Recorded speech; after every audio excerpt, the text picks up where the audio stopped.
everyone. I'm Dan Albers, and welcome here to This Week in Anderson on the Big Eye Sports Podcast on USBN Sports. And as always, I'm joined with my co-host, Steve Ellis. And Steve, our next guest is a guy in the long line of guys that you and I have always heard about growing up. I heard from my brother Mike. He always told me the stories about, Mark Reed and Becker and Elliot and Galbraith, and always heard those stories about it. Here's another one that we got here, and I know we've been wanting to get a hold of him for a while. And Rick Elliot was an unbelievable basketball player at Anderson High School. Yeah, and I'll tell you what, Danny, you know what, we've done these interviews, and I know a lot of people have watched all of these, and how lucky are you and I that we get to speak to these living legends that we only we didn't get to see firsthand, but we heard all the stories, and now we get to talk to them firsthand. To me, it's incredible. I mean, like I said, I've always heard it from my brother Mike, and then Frank Brandy, and Joe Date. All these guys would always tell me about all these guys, and for me, I see only high school pictures in the yearbook, so I don't seeing them what they were in a high school yearbook when you look them up, and now we're old guys now, and and it's so it's kind of cool to. Well, it's the same thing for you and me. So yeah, exactly. But so as we said, joining us is Rick Elliot. And Rick, I really appreciate you taking the time to join us here tonight. Yeah, thanks, guys. And as I shared with you, I've watched a bunch of these, and it's just great, kind of reliving, like you're saying, the memories for me and old friends and coaches. And it's interesting you mentioned Dayton and Frank Brandy and those guys. So I know we'll have lots of stories, but I used to work Dick Sanders' basketball camps in the summer. And those were all the young guys coming up behind me. And so I was really excited to see how their careers grew, and, gosh, how great they became as players.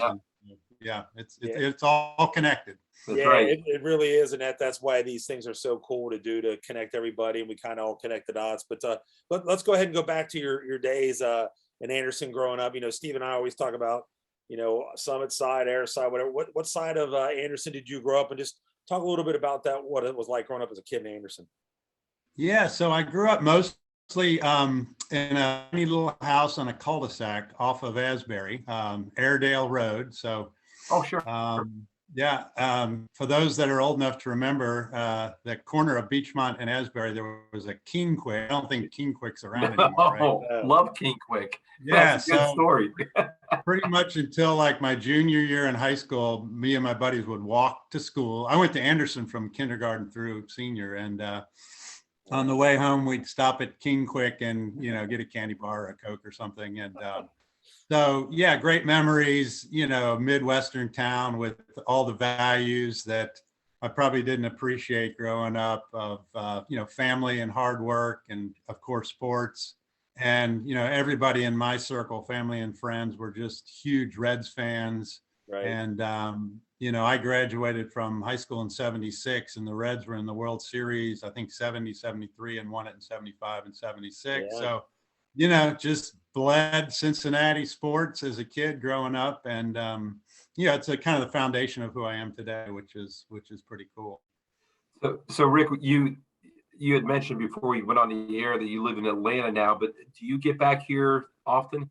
I used to get up pretty regularly. Unfortunately, both my folks died relatively young, but stayed in touch with some high school buddies. Big Jack Kaninsky, you guys have had Jack on. He's gone. He's moved to Arizona. Rick Becker, who's a real good friend, he's still in town. So long story short, I at least got to get up once a year for some Skyline and La Rosa's and graders, but not as much as I'd like to, probably. Yeah, I was just thinking about like where you grew up. Like the King Quick was there, and across the street from there was Kingpin Lanes, bowling alley. Yeah, all that's gone now. It's all totally different now. Yeah, it's really amazing to see what all the changes. And of course, where I went to kindergarten and then middle school, that's all gone. That whole Anderson part of it, right? Yeah, that became actually the middle school that Dan and I went to. We were the last graduating class from Anderson Middle School. Steve and I were. Yeah. It's crazy. Yeah. That's our claim to fame. And I think so. When I graduated in '76, Turpin started maybe the next year, okay, or somewhere around there. And so I was one of the last when Anderson was just overflowing. Oh, And, I think we had over 700 kids in our graduating class. My gosh. And my memory is just, because you had all 4 classes, freshmen, sophomore, junior, and seniors, for about 2/3 of the day. They had alternating bus schedules in the morning and the afternoon. But you couldn't even walk through the hallways. It was just, it was like going to a rock concert, getting between classes. It was great. Well, so we know, and we're going to talk about how great of a basketball player you were and the great career you had and going into college. But was there any other sports that you played growing up around Anderson? Yeah. So, a lot of your guests, I was really a baseball player most of my youth.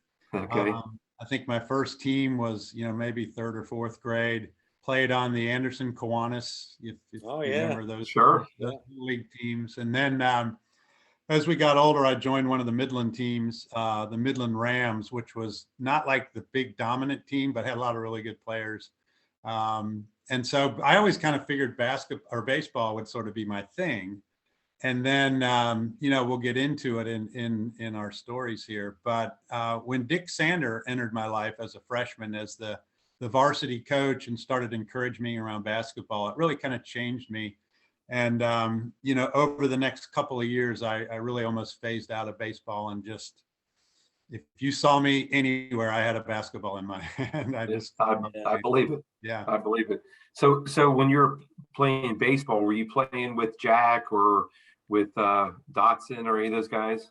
Yeah. So the kind of the better player, a lot of good players on our teams, but Rick Becker was one of our star pitchers. And then Jack Kaninsky and I played together with the Midland teams, one of the, probably great players in Cincinnati history. And the thing I remember most about Rick Becker, and I think he's been on your show, or he just was. Yeah. So I was a shortstop, and when you play shortstop, you get to see the catcher give the signal to the pitcher, and if it's a fastball, curve, slider, whatever.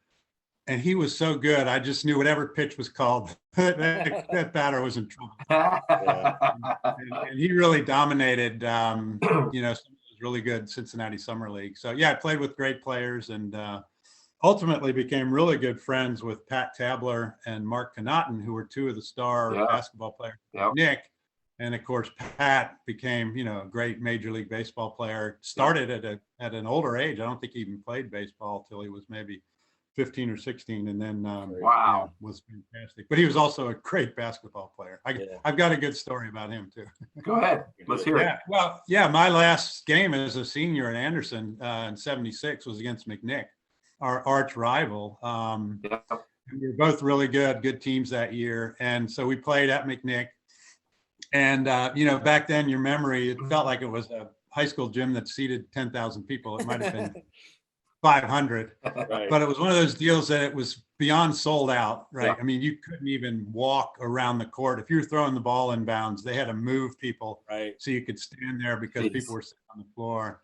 And we got out to a big lead, and, our fans were going nuts. And then Pat Tabler went berserk and just nailing jumpers and layups, and I think he ended up with 38 or something against us. But we ended up tied and won it in overtime. And it probably was one of my better games I ever played in too. So just a great memory of my last regular season high school game at Anderson. But I remember in timeouts, like, who's going to guard Tabler? Not me. I don't want to. That's awesome. Funny. Well, let's talk a little bit about your basketball career. Let's go through that. So, obviously you said that you were at Anderson in the same building all the way from kindergarten to 12th grade. Is that right? Well, it wasn't technically the same building, but where that shopping center is now, I guess I don't remember all my street, like 5 Mile and Beachmont there. Forest and Beachmont. Forest and Beachmont. Yeah. So that shopping center there used to be the elementary school and then the middle school. Okay.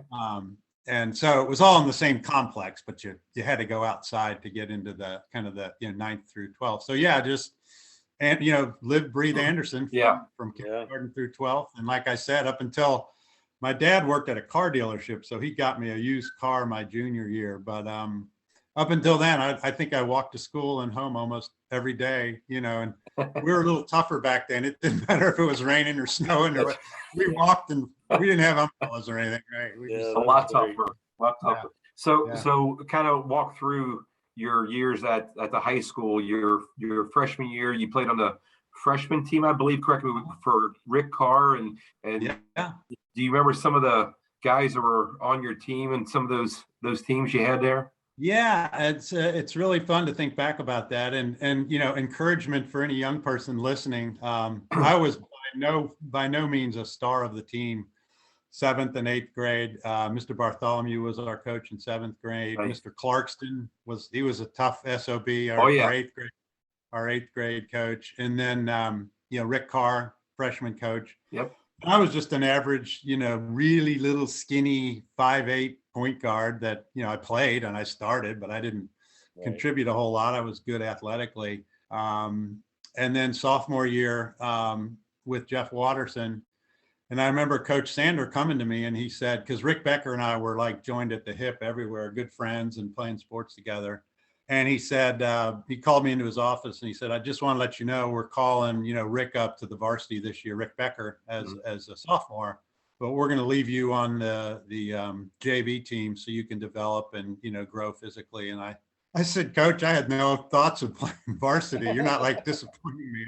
I'm not very good, And so, I was, again, sort of an average player, but I started to grow.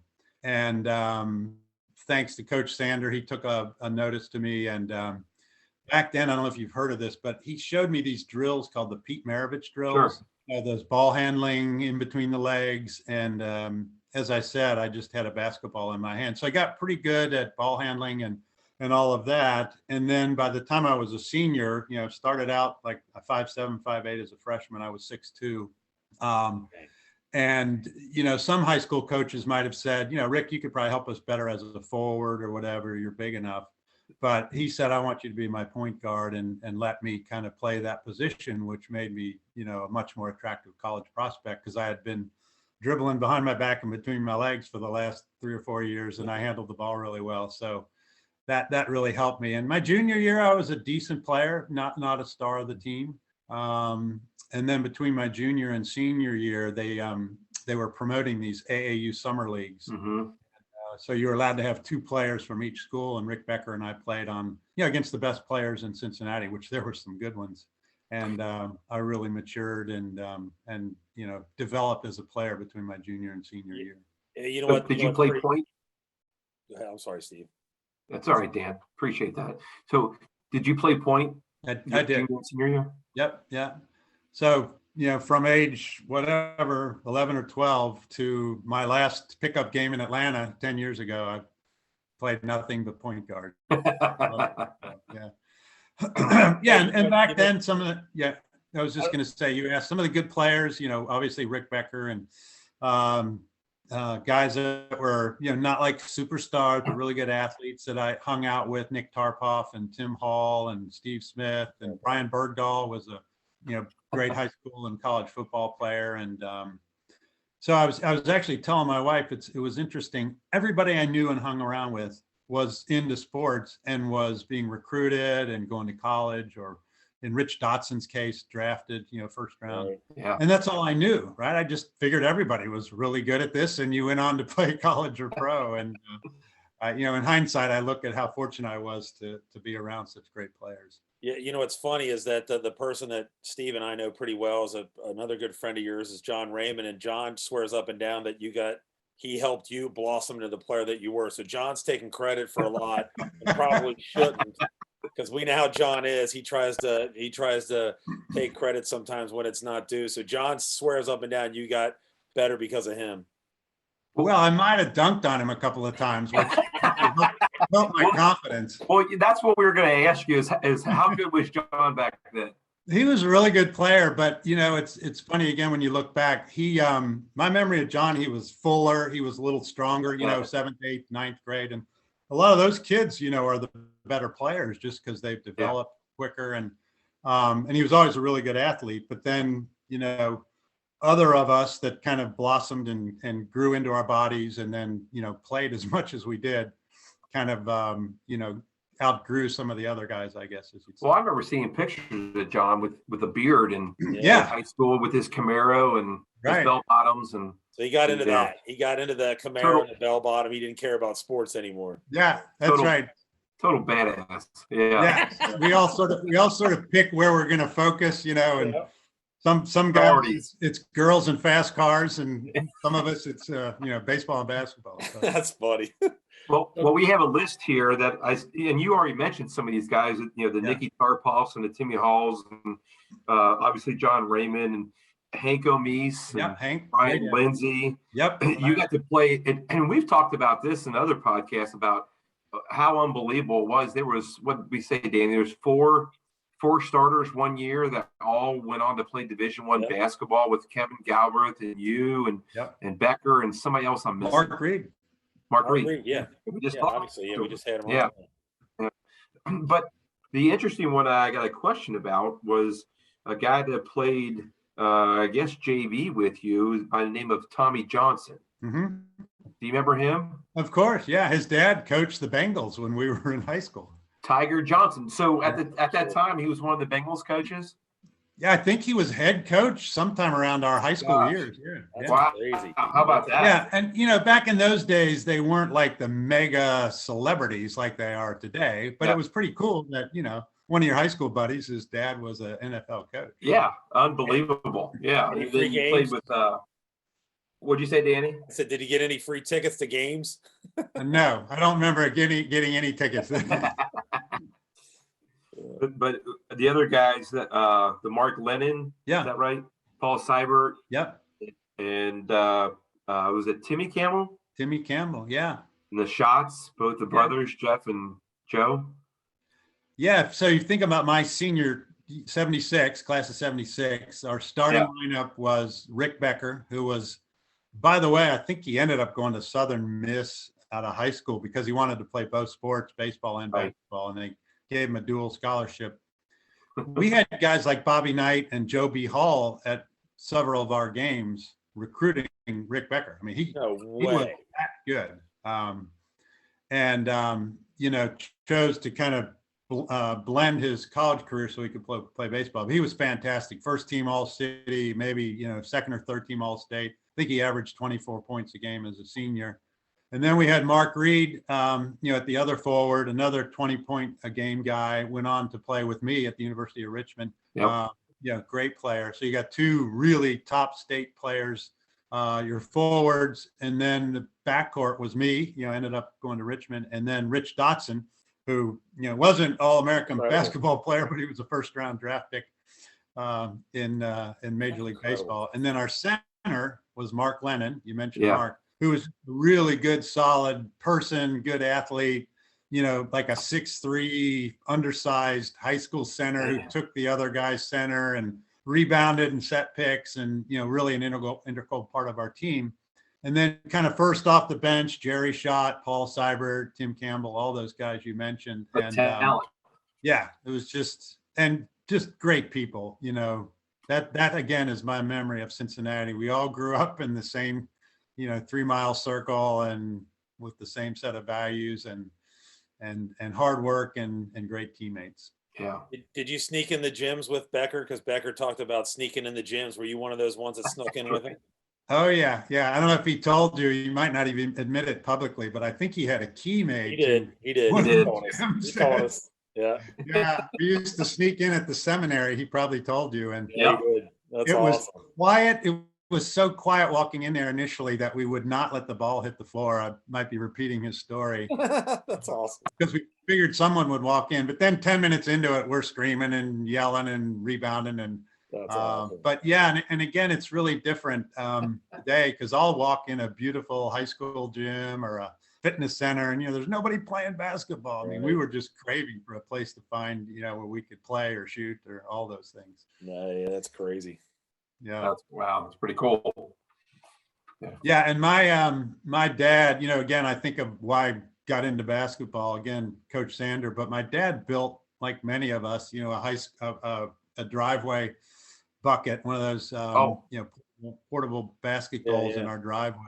Yeah. And, you know, as I said, I just became addicted to basketball. One of those deals where in the winter, during the season, during, you know, high school season, whatever, I would shovel the snow off the driveway. I would shoot so much and, you know, just work on my game. That's cool. We Well, had to so work. one of the guys you had talked about was Coach Sanders, Yeah. and everybody that we've interviewed, and you know, Danny and I were, he was already gone by the time we got up to high school, unfortunately, and you know how much he has meant to everybody, even to this day, Yeah. both on the court and off the court. Talk a little bit about Coach Sanders. Yeah, so he came and he was in his, you know, an adult when you're in high school is somebody you look up to, but I think he was maybe 27, 28 years old when he came to Anderson. And super intense. And you know, one of the ways now that I'm older and I've been around coaches and athletics and leadership is, you know, one of the ways I think of leaders, particularly in sports, is, you know, when something goes wrong, you'll hear coaches say, well, my players didn't listen to me, or, you know, they're not doing what we told them to do. And Coach Sander was always the opposite. He took the blame and gave us the credit. And, you know, any kind of public comment was, Sure. That's my fault. I should have done different or whatever. And it, you know, just a simple example of how when you're young, you look up to a leader and you're like, this guy's got my back. And the other thing for me personally, as I said earlier, as I was a very average, skinny little high school kid that liked basketball, he gave me so much encouragement.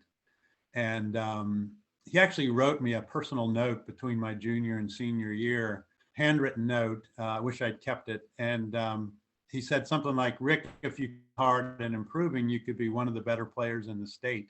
And I was like, me?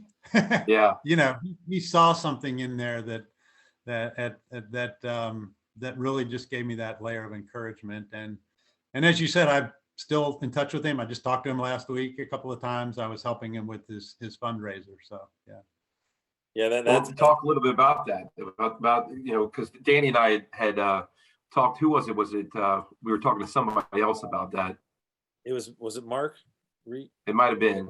It was somebody was telling us about what was going on, and actually, I think they showed us a video of you getting ready for that. So I can't remember who sent that. Was it Jack? Maybe somebody did. Somebody gave that to us and passed us along to us. But yeah, go ahead and talk a little bit about what Coach Sanders was doing. Yeah, for your viewers, Coach lives in Richmond, kind of part-time between Richmond, and then he lives up in East Tennessee. He still works very actively with East Tennessee State University after kind of semi-retiring as the athletic director there. But he's had a real challenge in his family with a grandson who was born with a pretty significant health issue and a health defect. And so Coach, through the 7 years of his grandson, whose name is Finnegan, has just seen how tough that is on a family and, you know, financially and otherwise. And so he decided to bring awareness to call it the broad cause of parents of children with health issues and birth defects. And so to do that, last week, he shot free throws for 24 straight hours and had people donate and how many you're going to make and all of that. And so I don't think we've counted the final tally, but I know he raised a lot of money and awareness, and I think got some attention on some of the major networks. So just reflection of the kind of guy he is. And, you know, I don't know how old he is. I think he's in his early mid 70s, but to shoot free throws for 24 hours, that's crazy. Yeah. And we were watching the videos and he was, I mean, nonstop making. Yeah. Right. Yeah. Well, I know some of your guests and my peers that played for Coach at Anderson when, like I said, he was a young guy. We always joke when we're together, he was the best player out there when we did pick up. We heard. Yeah. And apparently he still got it. You know, he can make some. So, well, and you talk a little bit about what you before you went on air, you talked about you did it yourself and you shot. So talk a little bit about that and how many you made. Yeah, so I told Coach I'd raise money from buddies and colleagues, and they all, you know, chipped in for 50 cents or $1 a make or whatever they could afford. And so I didn't do 24 hours, I did an hour. And at first I had no idea how many I'd make, but I kind of got in the zone and I ended up making 509 free throws in an hour. In an hour. Yeah, I was saying to you guys before the show, it just felt like riding a bike. You know, I haven't played basketball in years, but I'm sure any of you guys or any of us that played a lot of basketball, you can go up and make 8 or 9 free throws out of 10. Yeah, so that's one thing, Steve. Maybe we should. I mean, I don't know. Is it over? Can he still do something like that? Maybe Steve and I can get the people in Anderson to maybe do something just a little. I Yeah. didn't know. Does that keep on going, or was it just for the weekend, or how does that go? Yeah. Well, thanks for asking. It was a one-time sort of, attention grabber, but yeah, it's open. And after the show, I'll give you the email address or the web address to go Okay. and make a contribution. So anybody that Great. wants to drop Yeah, $1 or $10, let's put that out there, Danny. Yeah. Yeah, we'd love to do that because I know everybody in Anderson absolutely loves hearing from you guys, but they also hear the great stories that you guys tell about Coach Sanders. And I'll tell you what, if you go back and watch the one we did with Coach Sanders, Steve and I were like little kids, man. We were, Right. we were eighth graders when he was coaching that team with Frank and all them, and so we looked up to him. So we were in awe of interviewing him, and he was fantastic. He was just he treated us like we were one of his players. Oh yeah. It was Well, great yeah, time. and he's a very well-known guy in college athletics. I know he's humble and he doesn't talk about it a lot, but he's really done some innovative things. He created a program that's really gotten huge attention that connects assistant coaches through mentoring and training and networking to help them figure out their next career move. And if you want to be a head coach, and when he was athletic director at VCU and then East Tennessee State, I think he realized it's hard to figure out like who your next head coach is going to be or how you're going to find these guys, right? And so he's been an innovator, kind of connecting all those great up and coming coaches, and very well known amongst all the major players in college basketball. Yeah, that is awesome. And so after you were at Anderson High School, you said we talked a little bit about that. You went to Richmond, I guess. We'll talk a little bit about your recruiting process and how that all went about while you were at Anderson. Yeah, it's actually a crazy story. So, back then, no ESPN, no internet, and recruiting was pretty manual. They would come to games and they would call high school coaches. And so, as I described, I was kind of becoming a decent player coming out of my junior year, and then that summer, I really, started to find my way, and got a lot of phone calls and letters and all that in the fall of my senior year. And then a week before our first game, we were scrimmaging Indian Hills, and a guy fell awkwardly on my leg, and I broke my my ankle. Oh wow! Which was one of the most disappointing days of my life after all the work put in. And so I was in a cast, and the team started the season without me. And so I think about 8 weeks in, we were not quite halfway into the season. I came back probably a little early. I told my parents I'm playing. They took the cast off. But I had a good rest of my senior year, and I wasn't like my buddy and teammate Rick Becker being recruited by Indiana and Kentucky, but some really good mid-sized schools. And at the end, interestingly enough, I'd mentioned probably my best game in high school was against McNick my senior year. And in the locker room walks this guy, and Coach Sander introduces him to me and says, "Hey, Rick, I hadn't seen you play. Great game. We'd like to talk to you. We want you to, make a visit to us. And, we're really interested." And I said, what school are you with? And he said, Indiana State. And I'd never heard of him. And it never went anywhere. But in hindsight, I look back and say, I could have played with Larry Bird. Exactly right. But anyway, so I did some college visits, and was scheduled to visit Richmond on a weekend. And I ended up canceling the visit because the weekend before I had went to Jacksonville University, fell in love with it, palm trees. The Saturday night of my visit, Leonard Skinner played live at the downtown Coliseum. Oh, wow. And they're from Jacksonville. It's funny how recruiting trips sort of so I fell in love with Jacksonville, and I said, I'm going there. And they had actually had some really good teams. They made it to the national championship game in like 73, believe it or not. They lost to UCLA. So long story short, ready to go. And they ended up kind of shafting me, and made a call to Coach Sander like last day of high school or whatever, and said, we're not going to offer Rick a scholarship. And so it fell through, and there I was, no ESPN, no internet, trying to find a place to go. So Northern Kentucky University had been recruiting me, and they were kind of an up and comer. So I went to NKU for a year out of high school. Wow. Okay. And had a good freshman year. I was like, first or second guy off the bench. But in the meantime, Richmond, who had recruited me pretty heavily in my senior year, was recruiting Mark Reed heavily.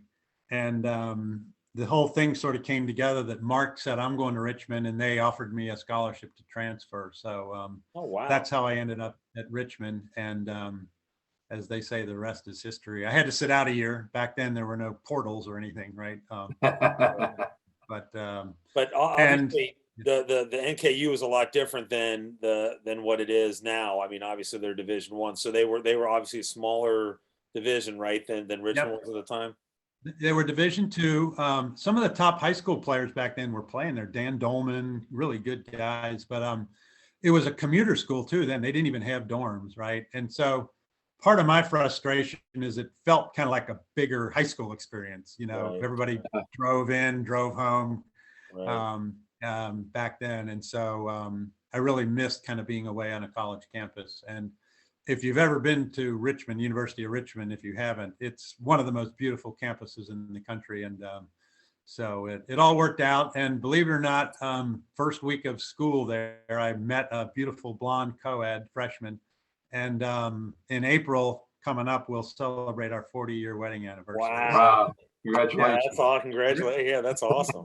Richmond is a big part of my life, as you can imagine. Yeah. Do you get back there at all? I stayed in touch with the school a lot, kind of in the early years. In fact, I worked with the president of the university to kind of some with alumni, et cetera.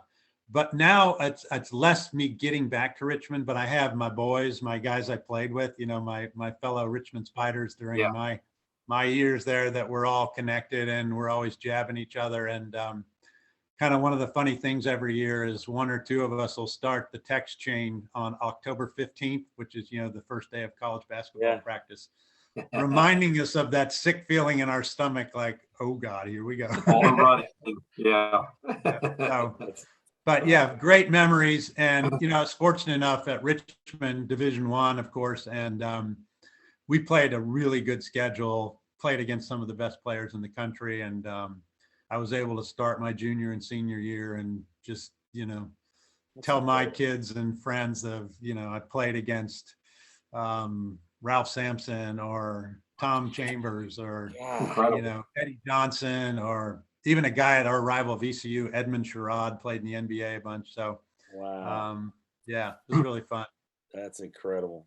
So, Rick, there's a lot of people that are going to watch this that probably haven't seen or spoken to you in quite a few years. And so, besides reminiscing that like we like to do, give us a kind of an update of your career, your path you're at, where you're living, and your kids and what they're into and how old they are. Yeah, thanks for asking. So out of Richmond, I took a job with an insurance company, and they brought a bunch of us into Minneapolis where they were headquartered and trained us and brought us in a room and said, we'll send you to one of our field offices. And I kind of had a hankering to go south. So I asked if they would ship me off and put me in their Atlanta office. And so that was back in 1981. And as I'd mentioned, other than a 3-year stint in Nashville, we've been in Atlanta our whole lives. My wife and I have raised our kids here. And so they're all grown and out of the house. I have a 33-year-old daughter who lives out in California, a little bit south of Los Angeles in Orange County. I have a 29-year-old daughter who lives here in Atlanta. And then my youngest daughter, who's 26, just recently moved from Atlanta to New Orleans. And she may be on her way back to Atlanta. She moved right before the hurricane hit, and things are quite back to normal. So she may be coming back. But yeah, no boys, 3 girls. And they all played sports, casually growing up, soccer and softball and all that, but never kind of got into, once they got into high school age, they had other interests and never really pursued sports. And then my wife, as I mentioned, of almost 40 years, we met at Richmond. She's a dentist.